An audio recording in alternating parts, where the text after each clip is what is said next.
Bit of a lively market today. Kind of look through what's going on at the moment. Really strong run in Bitcoin. I'm going to touch a bit on that, not an awful lot, but I'm pretty constructive at the moment anyway, that we get back to 1900 and above, right back to the old highs. Not too much happening elsewhere. Sterling is popping up above the band. I think we'll talk a bit about that later. Good day for the commodity currencies. Stocks just perking up a little bit, actually just making highs of the day. So again, welcome to everyone who's come in. We're going to start in just another couple minutes. Just let it fill up in here for anybody who's late coming or having any kind of technical problems. If you have any questions, shoot away. I'm happy to answer them. And we can talk. I see some questions here already. Joseph, nice to have you here. Just getting everything set up, and we'll go on in just a couple more minutes. Like I said, if there's anything that anybody is interested in, or any feedback during the presentation, put it up there and we'll get to it. That's the kind of presentation I want this to be. But when it starts, we're going to go pretty fast. So I'll try to circle back to things after later. Tom, hi, nice to have you. Where's everyone coming in from today? I imagine we have a lot of people from the UK as usual. Yeah, I guessed it, Tom. Look at that. I'm in Toronto. I'll kind of open up the presentation here just to move things along. And we'll go from there. I can tell by, Tom, tell by your sense of humor. We have a Forex Live, and all the comments is very funny, a lot of it throughout the day, but until the UK goes home.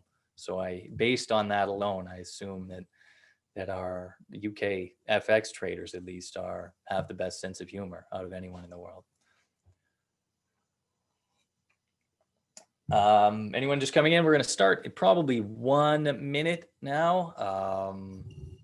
And we're going to go pretty quick.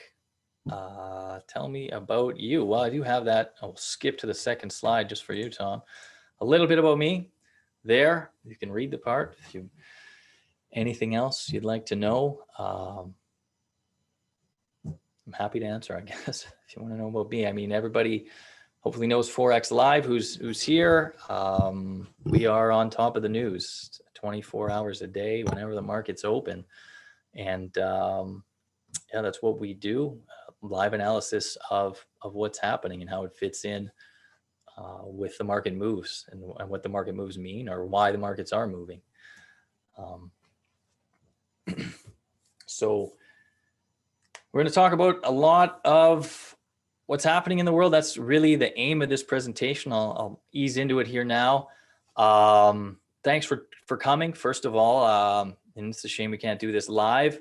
I would love to be in London, but we're going to get there. We're going to get there. I mean, I'm optimistic, and I'm happy to be doing it virtually rather than getting the coronavirus. So we're all going to stay safe. Now let's start into the presentation here now. Okay, so financial markets right now have, if we look at the real world right now, it's as dangerous as it's been at any point in the pandemic. Even though the fear level has dropped, cases globally are at all-time highs. The hospitalizations at highs. Treatments have improved, thankfully. But if you look at markets, and if you see the headlines day to day, you might see a headline record case here or there. It doesn't affect the market. Very little and in a diminishing amount. And the message of this presentation is that markets have moved on. You have to embrace what's next if you want to make money in markets. And that has a number of applications for people in the FX industry as well. And that's what this presentation is going to be about as well. Not just about the economy, but how I see things evolving in the industry, or what traders want from FX. But the good news is that a vaccine is almost here. I mean, next month, people will start getting vaccinated by all accounts. And that's going to open things up. And I want you to look towards all the good things that are coming along with that. Number one, there's enormous pent-up demand for all the things that we haven't been able to do during the pandemic. You can look into your own life and think about the things you want to do. Think about the mood that you might be in once everything is back to normal, or as normal as it is ever going to be. Now, markets are there already. There, and it's a very simple equation to me on how people in financial markets or how the market is behaving. And it really doesn't matter if you're making money right now or throughout the pandemic. So long as you can be cash flow neutral and debt neutral, like you're not adding on debt, then the market will value your company on what's happening in 2022 or after the pandemic. So if you think about it, maybe even in your own business, as long as you're not losing money throughout this, you feel pretty good about where you are, and you can develop the business as this time goes on. And in a lot of cases, it means saving costs, whether it's offices or in technology. So there is a lot of good coming out of this on the savings side. And then when we're going to get back to business as usual in the post-pandemic era, there's going to be more money to be made on pent-up demand. Obviously, there are changes as well. I'm not going to get into those in terms of technology and spending, but for businesses that aren't going to be upended by the pandemic, that's how they're being valued now, and that's where the market is looking. Now, on top of that, and by and large, the world isn't changing because of the pandemic. I mean, we will get back to things mostly being the way they were, but there are two big changes that have happened outside of the pandemic sphere. And the first is in governments. And the idea is that there is an ongoing shift in attitudes about deficits. And it's the idea that deficits don't really matter anymore. And it's become, this has broken really the dam about deficits of this deficit era, that it doesn't matter that we can spend. I mean, the amount of spending this year is way far beyond of what anyone would have imagined at any time previous to now.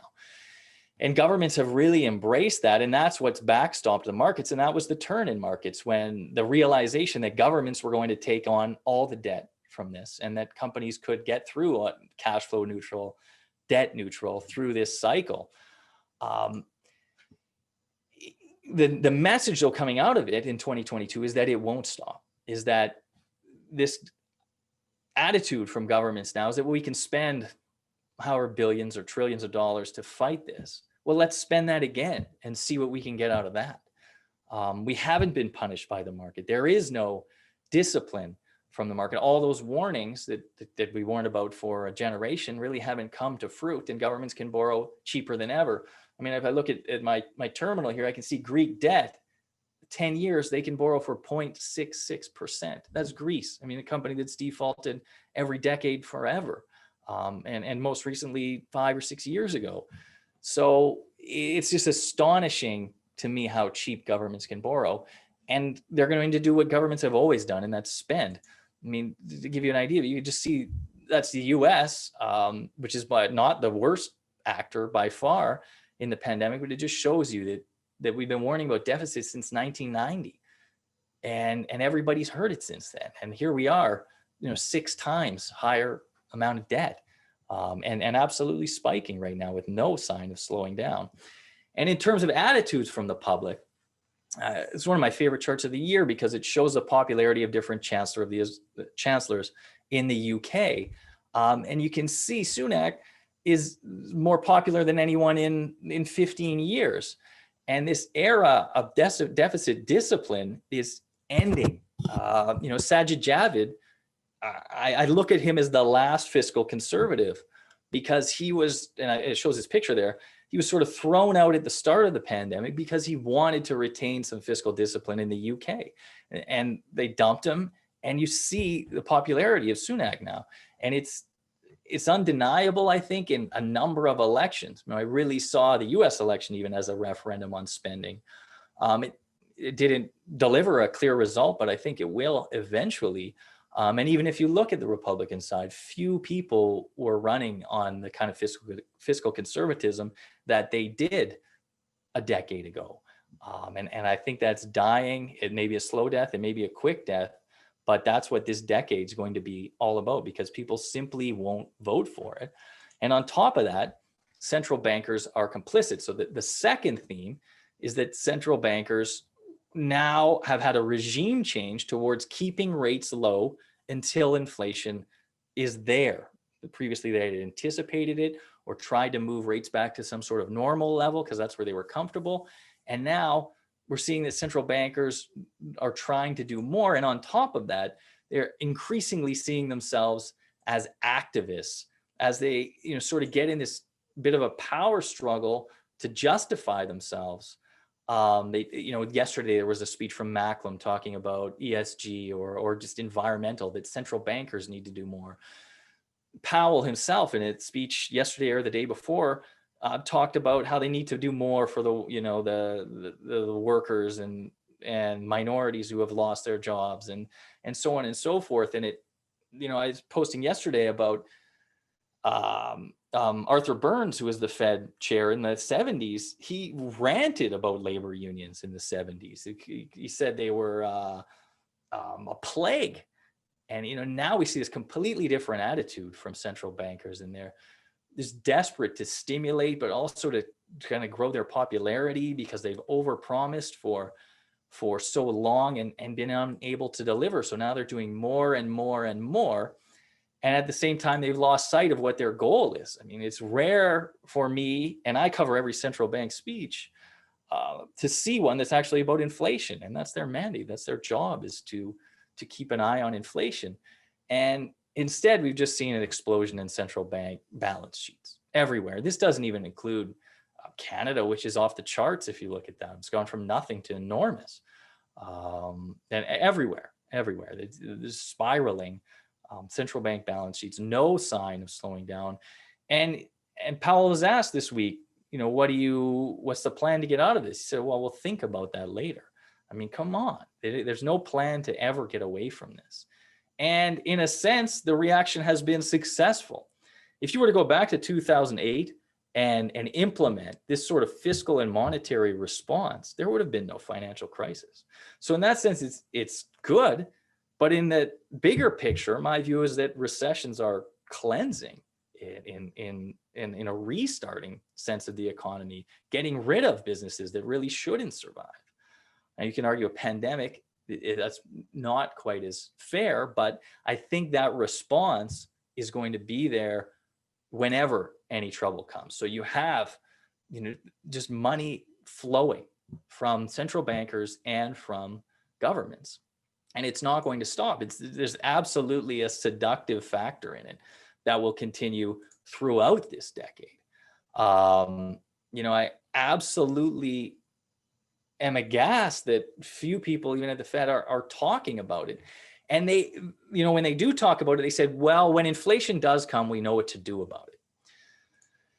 And that would be obviously raising rates, but it's not going to be feasible to do it because you're going to pile on debt in households and mortgages and companies, and they simply won't be able to roll it over the moment that you raise rates significantly or anything more than a token raise in rates.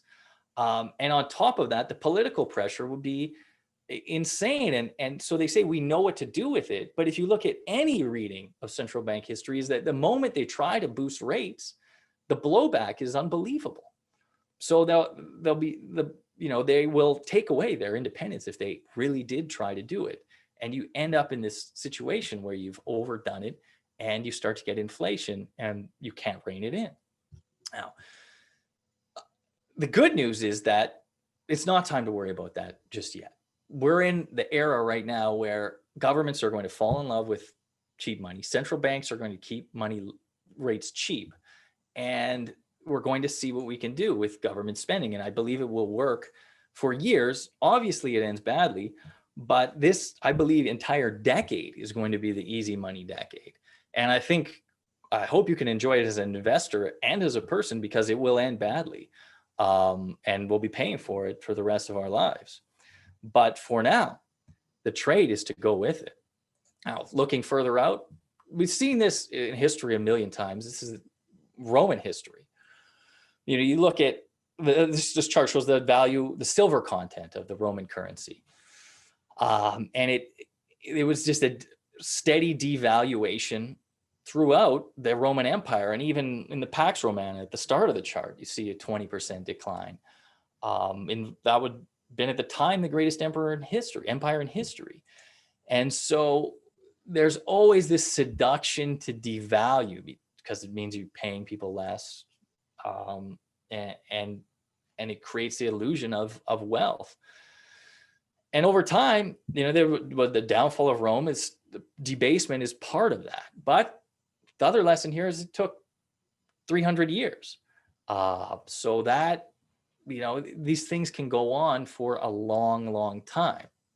Now, obviously the US dollar is the equivalent today. But what they'll find out is that this has been tried before. The amount of spending, it's just not going to be sustainable. And it's not just the US, it's everywhere who is printing their own currency right now. Right now we have this situation where technology has depressed inflation, and also globalization has depressed inflation. But that is slowly coming to an end. We can see the end of globalization, or this current chapter in it, and a retrenchment right now. But it takes a while to reverse all these things in terms of inflation as well, or in terms of using the dollar, the habit of it. It's not going away because there's still no alternative to it. But it will end badly.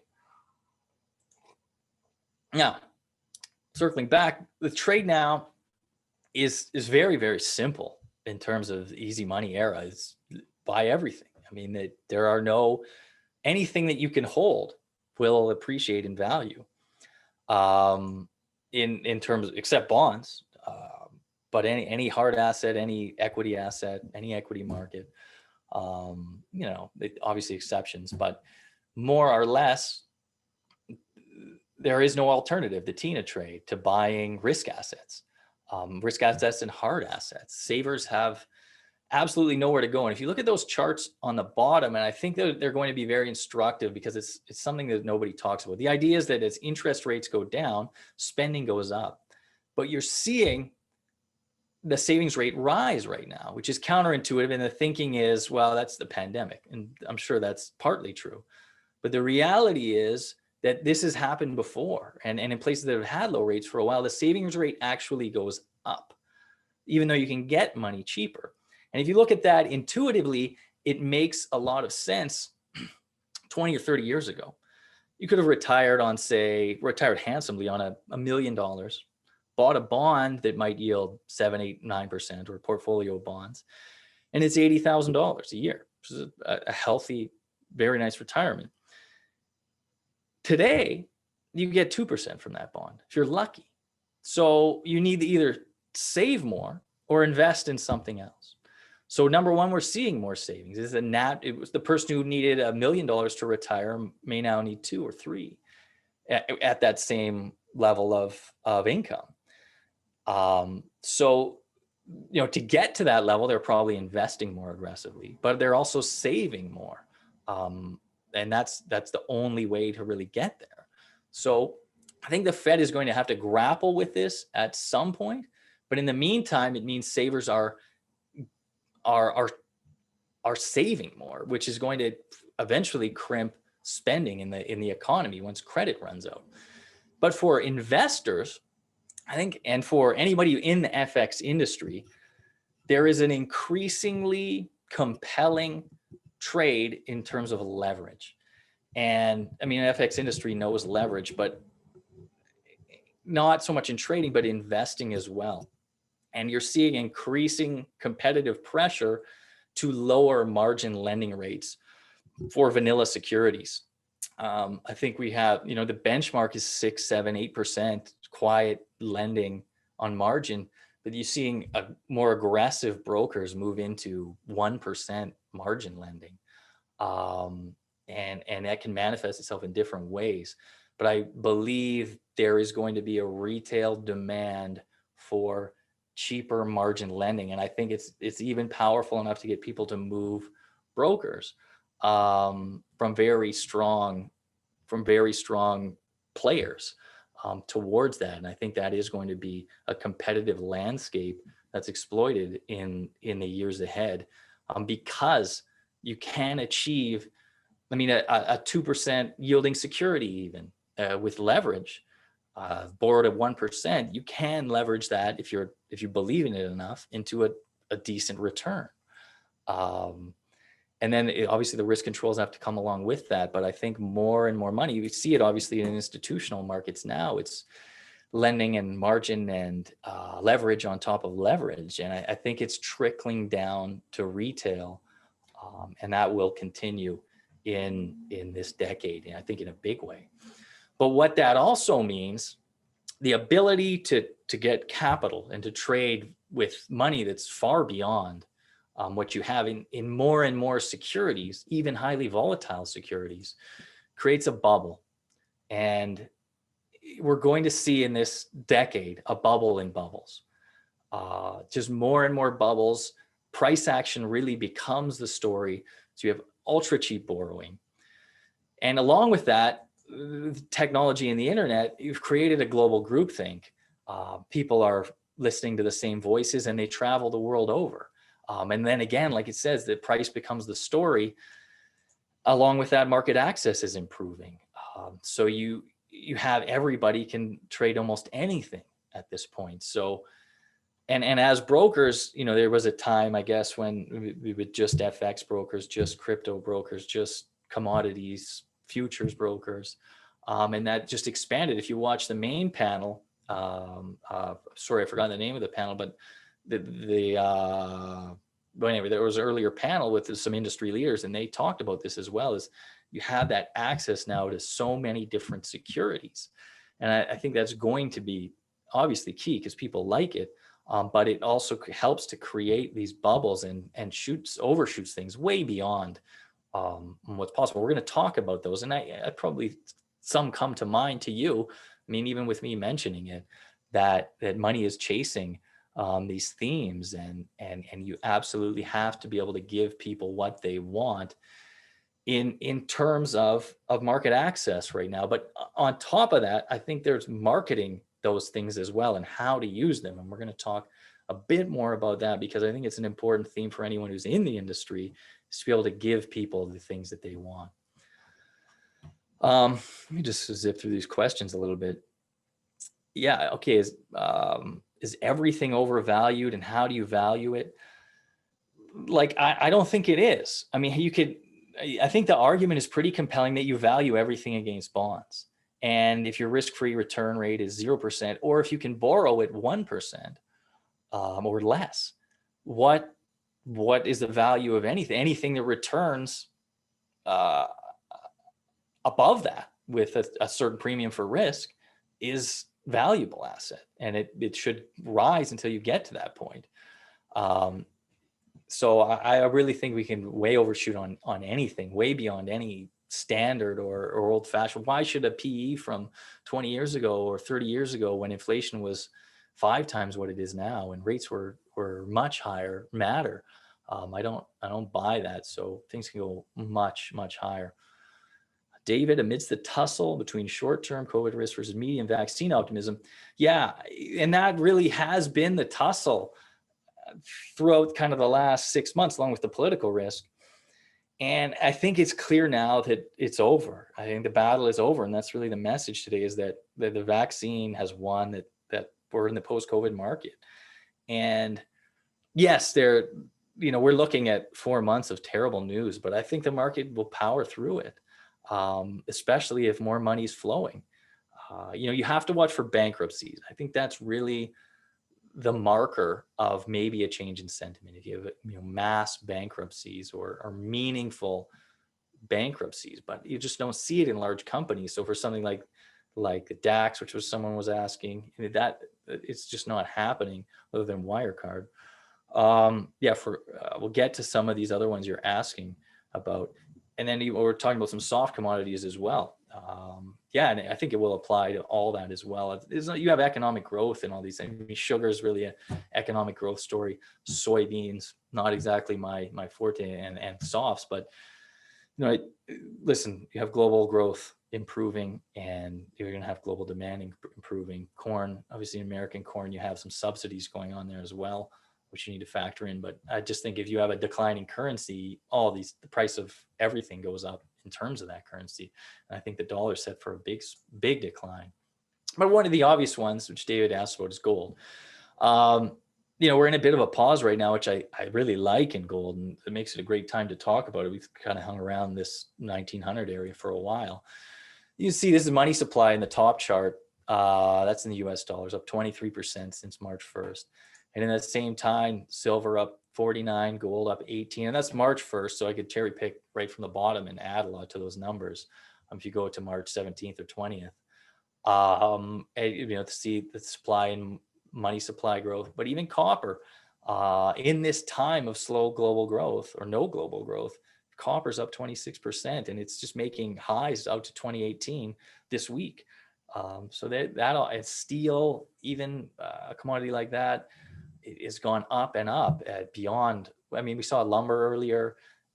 Everything really, these hard assets are moving already, but I think they have a long way to go. In terms of gold, the always question is, how far can we go?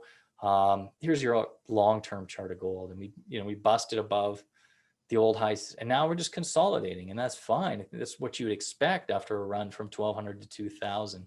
Probably see something similar in Bitcoin, maybe a bit of a blow off, then consolidation, and it's almost like a 6-month lag or a 3-month lag with gold to Bitcoin underway now.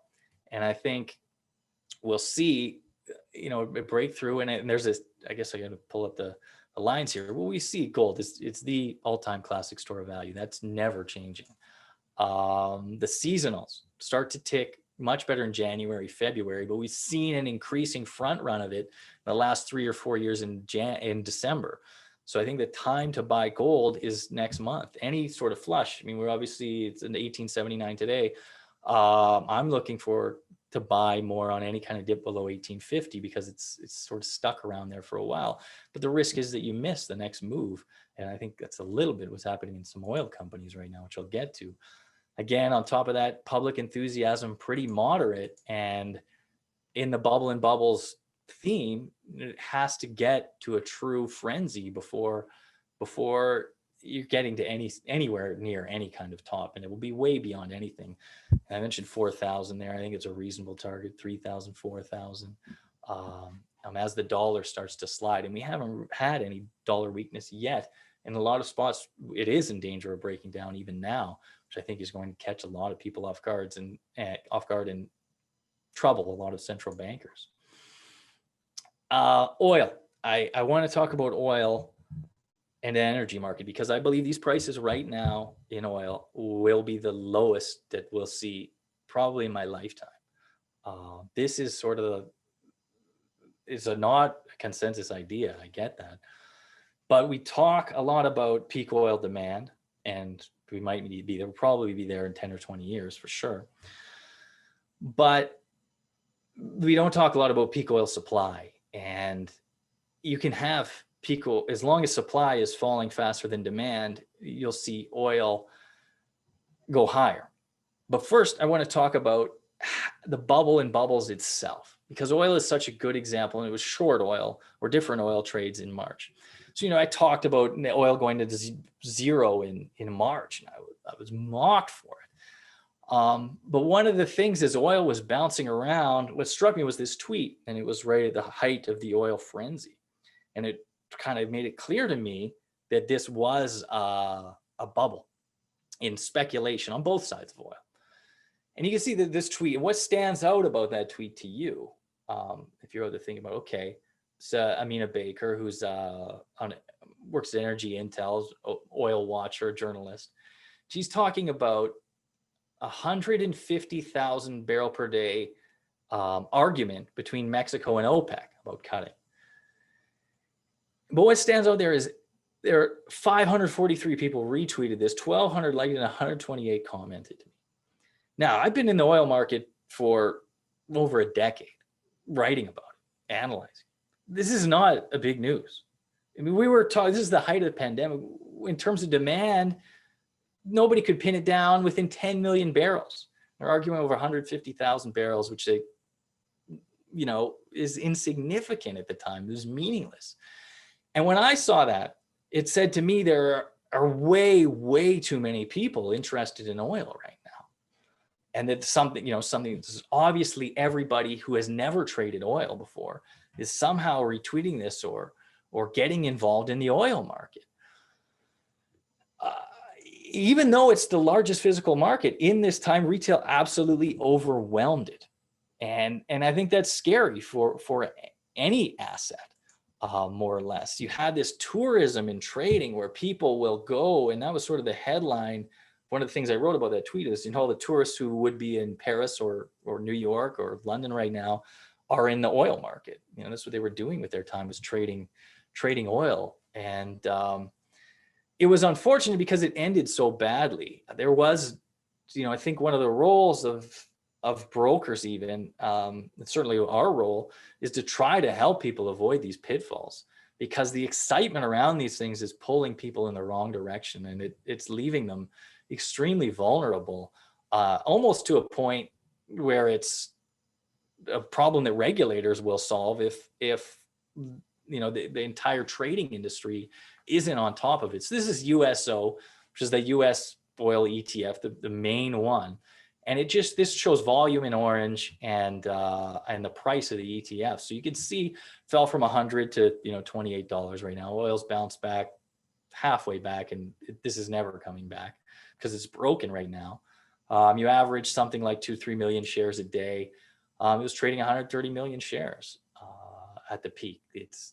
And even before that, all that time around it, it was sort of building, and then it blew off, and it obviously is back to 2 million shares now. But it was just an insane frenzy. And what happened was it became so big, it flooded into the physical market or the futures market, and regulators had to step in because this ETF, it owned 30% of open interest in the futures contracts. And because the futures contracts were rolling, it was going to be a growing share, and they had to force them, because this ETF used to just roll every single month. They'd force them into going 5 months out. But as it was happening, retail traders didn't know what they owned. I think it was as simple as you Google oil ETF, buy that ETF. But it completely disconnected, and you can see it stayed disconnected from a couple more charts of it, how they were together, busted, and now it's just busted now. So what are the lessons? Is that retail will pile into these things, and it was on both sides of oil, so it ended up really more skewing it. But we did get oil go zero. And I do have a great video coming up. It's actually from a trader. I think he's 19 years old. Who I know he turned $400 into $250,000 in 4 hours in the oil trade, which is, for the industry, is a little bit scary because he should have never had access to the kind of leverage to do that. But it's a pretty incredible story nonetheless. But this asset, sort of at the height of this, USO was trading with a 36% premium to the assets in the fund. So it was an obvious short, but people were just piling into it, and it was a sad situation. And I think a question that we're going to have to ask ourselves is, what is the role of brokers? Like, is it enough? I honestly, part of me was saying, listen, brokers shouldn't be letting people buy this right now. And on the other hand, I get, this is trading. This is for grownups. You buy what you want, but there's a middle ground there as well to say, okay, listen, we got to educate people, or we have to notify them that this something is, you might want to reconsider this, or, read this article, or something along those lines where we can help people, because anybody who is buying something, paying 36% more than it's worth on a mathematical basis, should be warned. I mean, that has to be part of somebody's role here. And I think that can build trust. It can build trust with the broker. It can build trust with the client.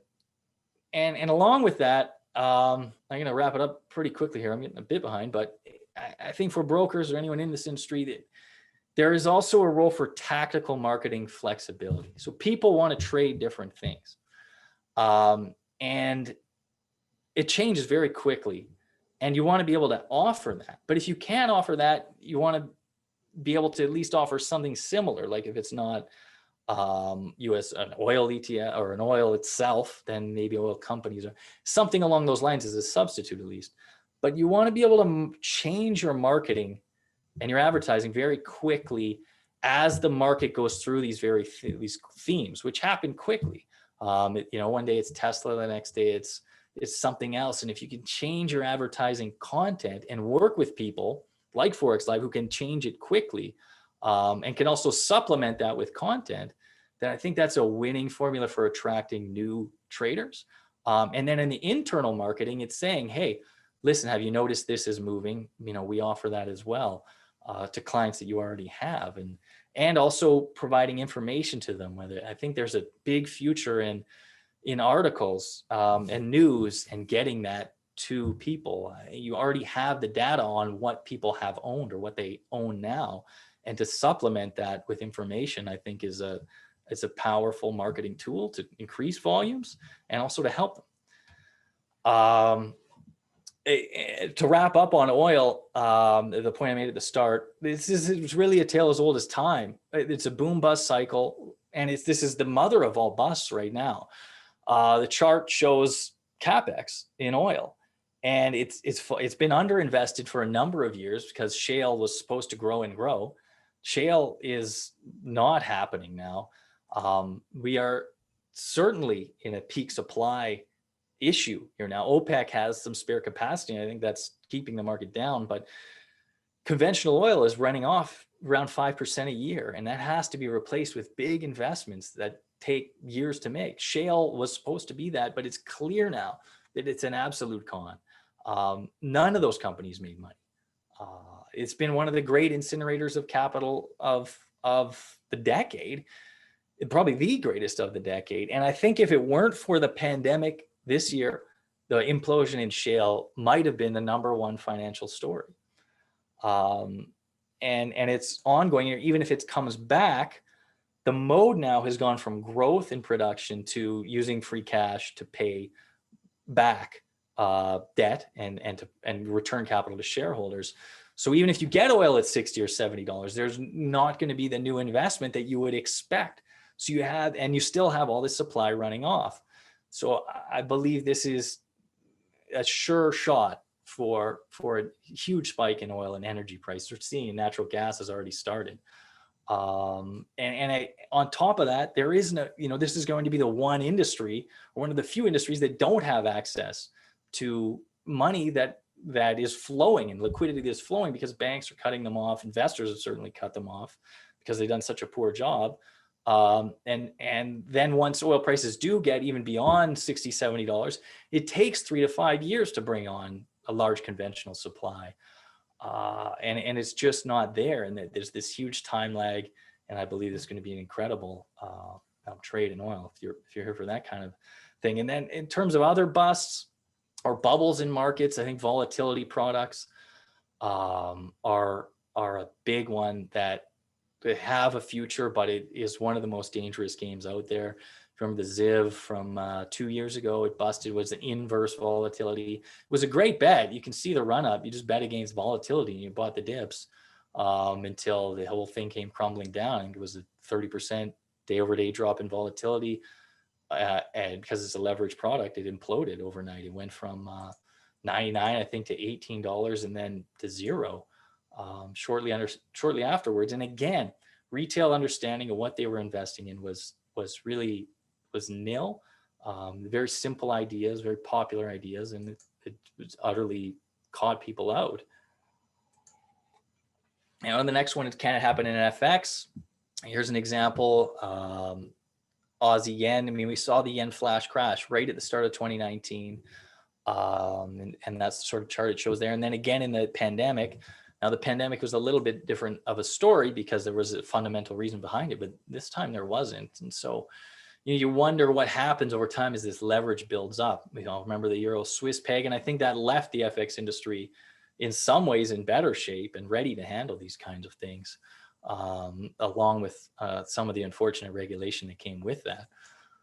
There's the flash crash, and the message you saw even in the bond market, which is the, supposedly the most liquid market in the world, in March, the FCA came out with a report yesterday just talking about how liquidity just evaporated. I mean, that should have never, ever, ever happened in the US government bond market. And it did, and bonds dumped. And it was an ugly situation where the Fed had to come in and buy unlimited amounts of bonds.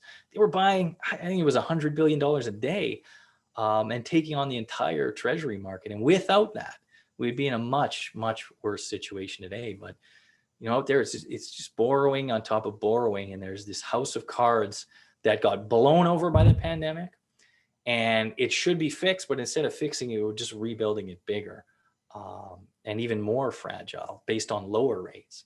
And it's the bubbles on top of bubbles, and the things come crashing down like the ZIV or these blowouts you see in FX. And I think that's a part of the landscape now. Another trade I really like, go through this one quickly, is dollar against the Mexican peso. If that's what you're here for, and the US-China relationship is broken. There's an offshoring going to Mexico. They are in NAFTA now. Great source of cheap labor, factories, market access, two oceans. This very simple technical trade as well, down to 1830. I've been banging this drum for a long time, and happy to keep this on the slides. So I am done there. I went a little bit longer than I wanted. Just to wrap it up, this is the post-pandemic era. Easy money is going to last. There is going to be a huge fiat debasement battle. And I believe the dollar is going to fall a lot in the next couple of years, in part because they're spending a bit less, and growth is the main driver of FX flows now. Growth and relative investments, and a lot of US assets are highly valued. And that is going to cause a lot of problems in central banks, such as in Canada here, all the commodity currencies, and perhaps emerging markets as well. Huge hard asset inflation, the bubble in bubbles, and it's just about following where those are. But it's going to be a good 10-year ride, I think. And if you're in the industry, I think this model towards tactical marketing flexibility, moving fast on these different themes, will pay dividends. But you have to and educate your traders and protect them, and make sure that the leverage levels are not overly dangerous. But happy to kind of zoom back through any more questions here, or take any more if we have at the end.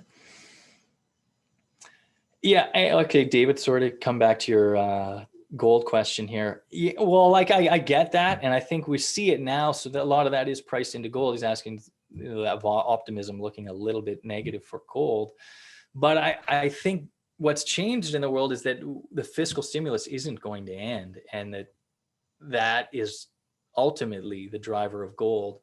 I don't think gold has been so much a vaccine asset from the start, or not vaccine or pandemic asset, as much as it's been a government spending and low rates asset.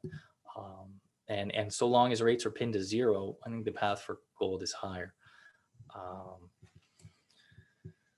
Yeah, great point on oil. I think I obviously touched on that. Hector, the next few months, or maybe half year, the timeline is tough. I've been looking for one more flush lower in oil, and it's obviously going the other way at the moment. OPEC will be interesting December 1st. And if oil can get through that, I think we're headed higher, but I think there's probably about a ceiling around 50 until shale production really starts to run off, because the decline rates in the second half of next year, and everything starts to get back to normal. We wouldn't look for huge oil price inflation until then. I think you're starting to see oil companies move ahead of that, which I think is probably where the real money is.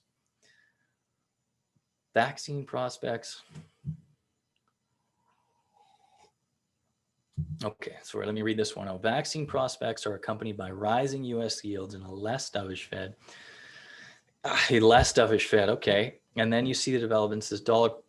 Yeah, I can see that case that you're making, but I think it's a better case for something like emerging markets or the Mexican peso. That get back to normal vaccine story, this benefits them a lot more. You got to remember, there's been no tourism in a lot of these places. It's a big part of the Mexican economy, a lot of emerging markets. That get back to normal in terms of I think, raw materials use as well. is bullish, or even the softs, which was mentioned before. So ultimately, I see it as more dollar negative than positive because there's our global phenomenons. Now if the Fed begins to front run other central bankers and get more hawkish, like right now, maybe you're saying that they're dovish or hinting at doing more, and then they stop really hinting at doing more, and that becomes hawkish, relatively less dovish anyway. And there is a bit of a dollar buying impulse in that, but I think again, it's the same elsewhere. The Bank of England probably takes negative rates off the table before then. And I think that's going to be a bigger factor than the Fed stopping, because I don't think there's any chance that the Fed reverses course and says, no, we're going to hike rates in 2022 now, even though inflation is going to be high next year. I mean, the year over year comps are impossible for something like oil. You're so cheap, and a lot of these other things, and along with house price rises, really just make it for me a sure shot that inflation is going to be higher in 2021. But I think the Fed will try to look through that, and I think the market will be a little hesitant to buy dollars on that without a meaningful rise in rates or a credible threat of raising them. Martin, a monetary renegotiation. No, I don't see that. I think it's really just a currency debasement battle. I would hate to envision a regime change. I just don't really think there's appetite for that. Tom, back to cable. Didn't mention it. Listen, I'll keep it very simple on cable. Brexit, I think, is going to get done. I'm 99% sure it gets done. We might have one more hiccup along the way, but it's not going to fall apart on fishing rights. Level playing field, they'll find a way, and dispute resolution. I mean, is it really going to fall apart on those three things? We're close. Yeah, the tabloids like to build it up like it's impossible to bridge at this point. I look at a cable chart, and I don't think you need to do any more than that. Before Brexit, it was 150 or above for, 30 years. That's where it's going. And I think we're there now. I think the market's getting on it even today. Another decent little move in sterling, but I'm very, very bullish on cable in the next 6 months. Yeah, that's it, Hector. And it's an interesting thing. And I mean, obviously there are brokers here in retail. Hector asked about trend following, and that's sort of been the disappointment of a lot of the last decade. There haven't been a lot of great trends in FX, but I think they're coming back. We are going to see growth divergences. And these good trends that everybody loves are coming back, and I think we've almost forgotten how to trade them and how nice they are. But I show that Mexican peso chart. That's pretty fast moving, but I think we'll see some that last for years. And I will, I think that's going to be a great trade. Yeah. So then how is kind of Hector starts to ask how it ends, and I think that's it. The demographics start to create inflation. Your last question about 70s, 80s era repeat. I don't think you can ever get to that point where you get really high inflation, but anything, because the bond market will implode. We talk about a bubble in bubbles, but the all-time bubble right now is in bonds, because who's buying a Greek bond at 0.66% or a treasury at 0.87? It doesn't make any sense. You're losing money when inflation's at 1% even, let alone 2 or 3. So if you were ever to get up at 4 or 5, it just mean reverts in a way, because it blows up and sucks the economy down with it. And what can the Fed do? Buy more bonds, I guess, and monetize. But it is a bit of a con or a shell game that I think ultimately ends badly. But I think for now, really the trade is forget about all the consequences and enjoy the party, like I said at the start, because this is the time to make money. Well, thanks so much to everyone who came. I promised, I think, a 30-minute presentation. I went over that. I apologize, but thanks so much for attending. If you have other stuff, you can always email me or hit us up at forexlive.com. Thanks so much for coming. Thanks for the questions. It was much appreciated. And I hope I entertained you for a little bit during the market. There hasn't been much going on in the market, so I'm thankful for that today as well. I'm sure today or tomorrow and the next month, the next few months are going to be very, very interesting. So hit me up at Forex Live anytime. Thanks so much for coming.